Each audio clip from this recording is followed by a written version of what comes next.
আমরা আসলে আজকে যে উদ্দেশ্যে জড়ো হয়েছি এখানে গাছ চেনার জন্য, আমরা সেই কার্যক্রমের দিকে যাব।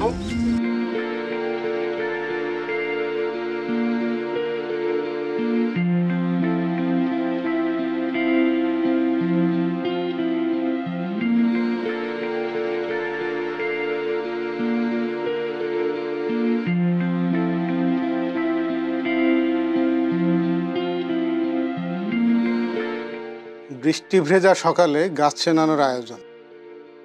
উদ্ভিদ, প্রকৃতি ও পরিবেশ বিষয়ক স্বেচ্ছাসেবী সংগঠন তরুপল্লবের ৩৮তম গাছ চেনানোর আয়োজন ছিল ১১ জুলাই শুক্রবার।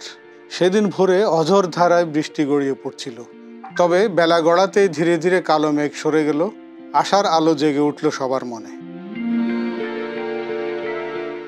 গাছ চেনানোর অনুষ্ঠানে আসা প্রকৃতিপ্রেমীরা জড়ো হলেন ঢাকার মিরপুরে অবস্থিত জাতীয় উদ্ভিদ উদ্যানের গোলাপ চত্বরে। সবার উদ্দেশ্য একটাই, গাছ ও ফুলের রং রূপের সাথে একাত্ম হওয়া, গাছকে ভালোবাসা।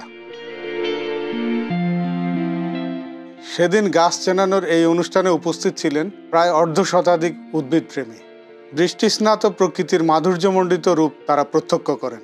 এ সময় উদ্যানের বিভিন্ন অংশে ঘুরে ঘুরে দর্শনার্থীদের কর্পূর, হলদু, কৈনার, বৈলাম, তুন, কুম্ভী, মহুয়া, নাগলিঙ্গম, বান্দরহুলা, সুলতান চাপা, মাকড়িশাল, লতা চালতা, নাগেশ্বর, নীলবনালতা, হাড়গোজা সহ আরও অনেক উদ্ভিদের সঙ্গে পরিচয় করিয়ে দেওয়া হয়।